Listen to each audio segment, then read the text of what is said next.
folks, Kilt-Man here, Kilt-Man, Captain Kilt-Man at your service. Hey folks, how are we all doing? Now, I know in a previous video, well, the previous video, I was rather scathing about Claudia Winkleman.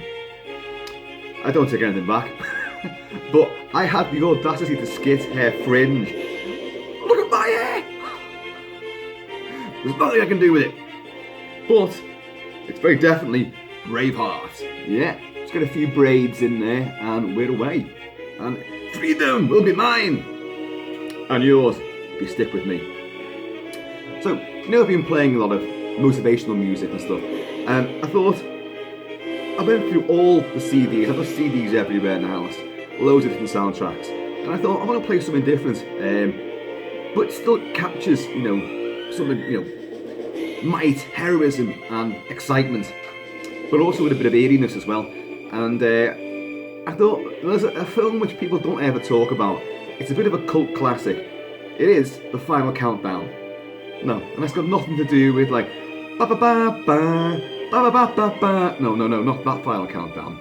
This was a film, I think 1980, 81, something like that, and it's based around the great what if premise of, just say for example, if the writers have just sat down and brainstormed and have gone like, just imagine if we could have modern technology fighting an older army. So, the USS Nimitz, which was like an aircraft carrier, it is an aircraft carrier, but it was the state of the art back then. It was probably, you know, the most technically advanced war machine on the sea. And he said, what if that went back in time and faced the might of the Japanese fleet just before Pearl Harbor? What a great idea.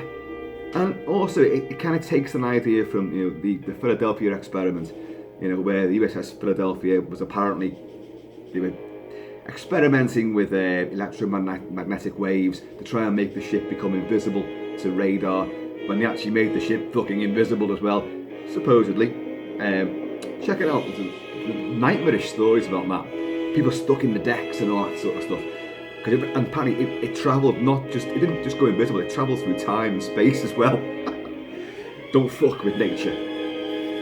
Don't fuck with big mad ginger hair as well, because you will lose. So they took this idea and they ran with it and they thought, okay, let's send the USS Nimitz back to face the fleet just before Pearl Harbor. How are we going to send it back? We're going to send it back via this roguish electromagnetic storm, this eerie storm that comes across the sea and pursues the ship and sends them back. And then, of course, if you've seen the film, you know that they have a few encounters with Japanese Zeros, and they capture some guy. They realise they could alter history. They're going to change the course of history. So you get this huge dilemma. Kirk Douglas plays the commander of the USS Nimitz. Martin Shaw plays a reporter who's a journalist who's on board just to check out what's happening. And James Farentino plays this lieutenant commander who's also an authority on what happened during the Second World War and how America entered into it via Pearl Harbor.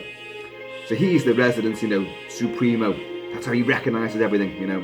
Hang on, we're back in 1941, you know. All this sort of stuff. But as sci-fi, it's rather silly because they go through this moral conundrum of like, do we change history? Well, and the great idea, the great concept is that, look, we're still serving, no matter what time period we're in, we serve the US government. We fight for America. That's what our job is. So, even though we are decades in the past and we know what the outcome should be, we can avert it right now, and that is our job. So they're gonna engage the Japanese fleet. But, and this is where the cop-out comes, that bloody cloud comes back again. Just before they can do anything, it whisks them back to the present day. Negating the whole fucking thing, of course. But I love it. It's a great bit of action-packed hokum, made all the better by the fact that they genuinely are on the USS Nimitz. And so you've got a crew of thousands, which are the genuine crew of the USS Nimitz. And, you know, they're not good actors. But it doesn't matter, it lends a great deal of authenticity to the movie. And I think it's just really powerfully exciting in its own daft sort of hokey way. But I love it, absolutely love it to bits. Anyway, what you heard there was the main title theme to the final countdown, because it's John Scott's score for this blends symphonics, full orchestra with weird electronic sounds as well for the electromagnetic cloud, this sinister satanic cloud that pursues the USS Nimitz. But let's go back to this swashbuckling high seas main title. Definitely harkens back to Corn Gold and all that golden age of Captain Blood and that sort of stuff. Trumpets. You've got the spirited strings as well. Feel the surf, the splash from the sea. That bracing air across the Pacific. Pacific.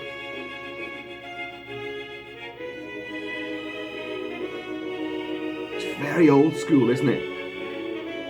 But it also seems very appropriate to this absolute fantastic ship. This huge colossus.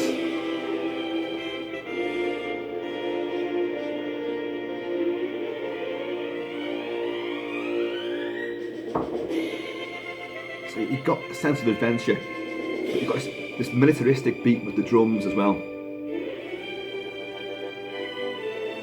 It's rolling, isn't it?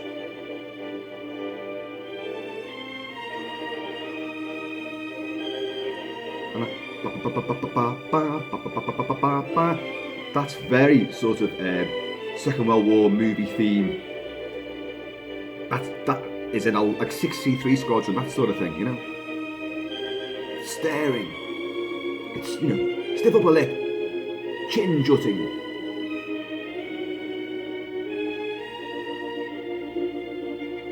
I love it.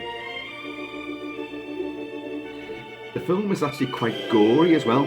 When they capture a Japanese pilot, real US Marines who are on board the ship, he manages to disarm one of them, and a bit of a firefight takes place, and people are splashy gore effects. And it's quite surprising in a film like this, because it's meant to be a sort of sci-fi rip-roaring adventure movie, and then you get like a fair bit of gore effects. But when you watch the sequence where the US Marines barrel down this corridor to try and box him in, this rogue kamikaze now pilot, they are real US Marines going through the motions, and that's what makes the film stand out, because you're seeing real crewmen doing what they would do. And I think these Marines actually almost forget that they're acting, because one of them in particular is really serious. You don't want to mess with him, It slows down. That brass, very militaristic, plaintive.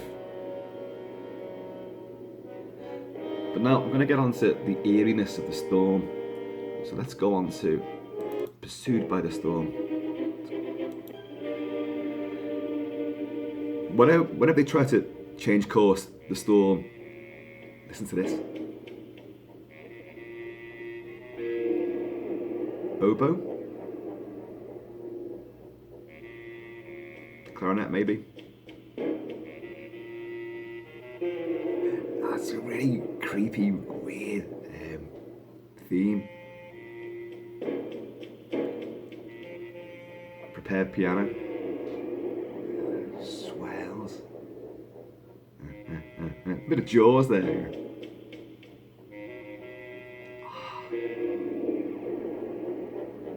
Electronics coming in. It's just eeriness.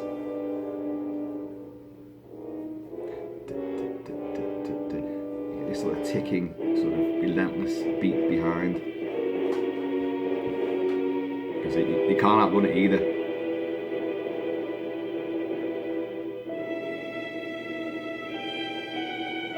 There's the theme. It's taking on a more sinister edge. These guys might have all the firepower, on board to take out nations, but they're outwitted by a cloud storm.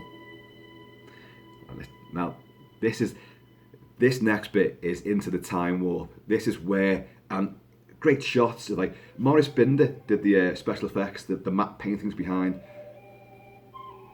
They're going through time here. A lot of this is dialed out in the movie, and it's all these strange swirling colours, and crewmen are like that, all over the deck, because it's got this high-pitched whining sound. But, like, you're in limbo. What is this?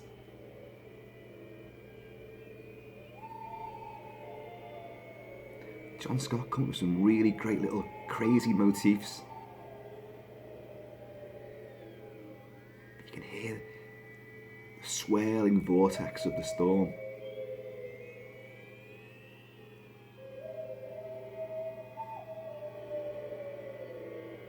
It does build up.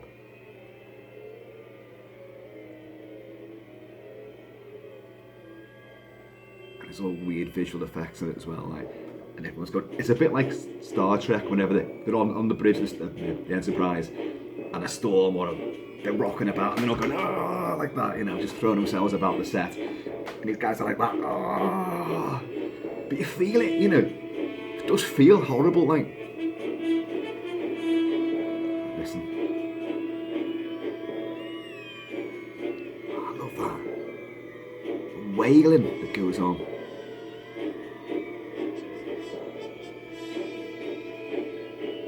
But Scott keeps that militaristic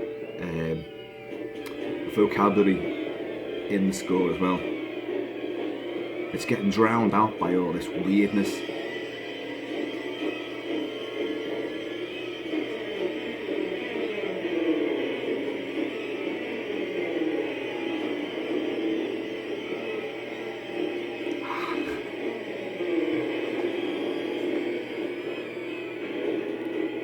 Limited edition, complete score. Got some original liner notes in it as well.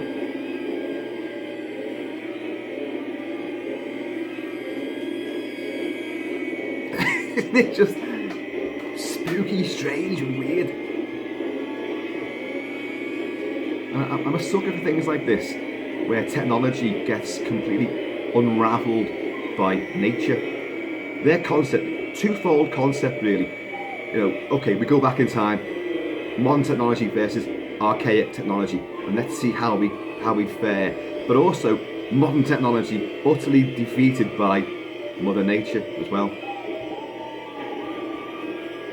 Or super nature.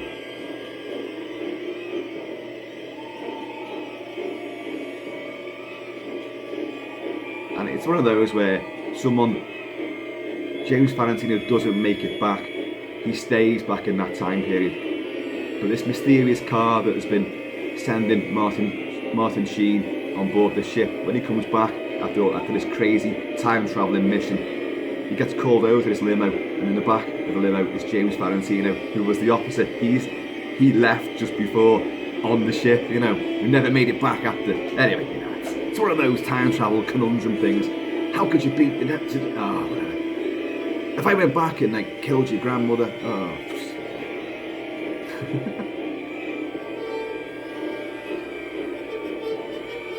just love this swirling mysterioso.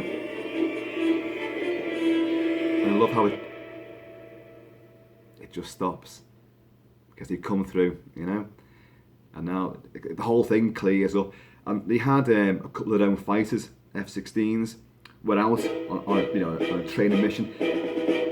And they realised, well, we're out the storm now. Where's our two planes? You know, and it's coming back now. It's gone through the storm as well. It's just an excuse to show how they prep for, you know, an emergency landing. And all these like sort of like, you know, canopies and barricades come up to halt that jet as it comes back in.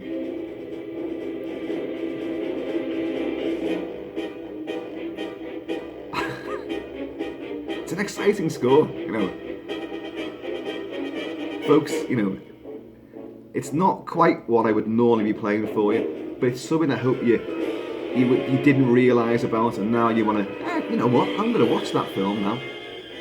Even though I gave the fucking ending away.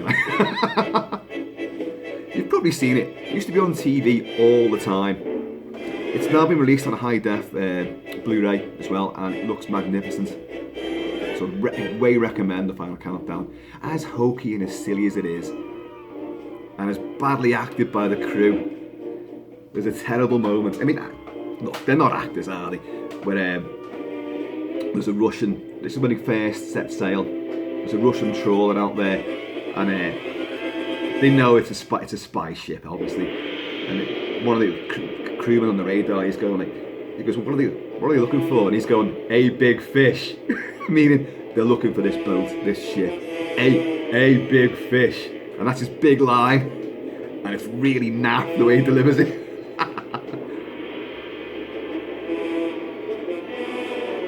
So you still got that remnants of the squall, this sinister spectral squall, this time vortex.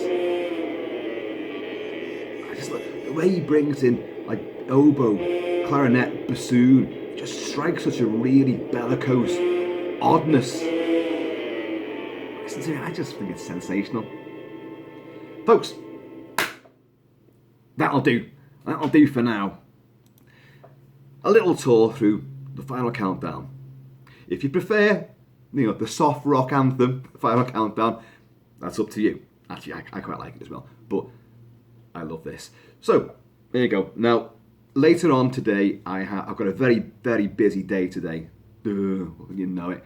You want Sundays to be set aside for peace and quiet, tranquility, and just relax, and recharge your batteries. But no, Mrs. Kilt-Man has this, and this going on. So we've got to go here, and everywhere. Oh, God. But I will find time for whiskey. And then later on tonight, I know I keep saying this, there's a mask over there which I want to show you. And I will. So in the meantime, you guys, keep it kilted, keep it Celtic. Watch out for sinister electromagnetic storms. And you go back in time, well, do whatever you want. I can't stop you. You could go back in time and eradicate me from existence. That's not a good idea. Don't do that one. So anyway, stay safe, be happy, drink whiskey, make love, not war.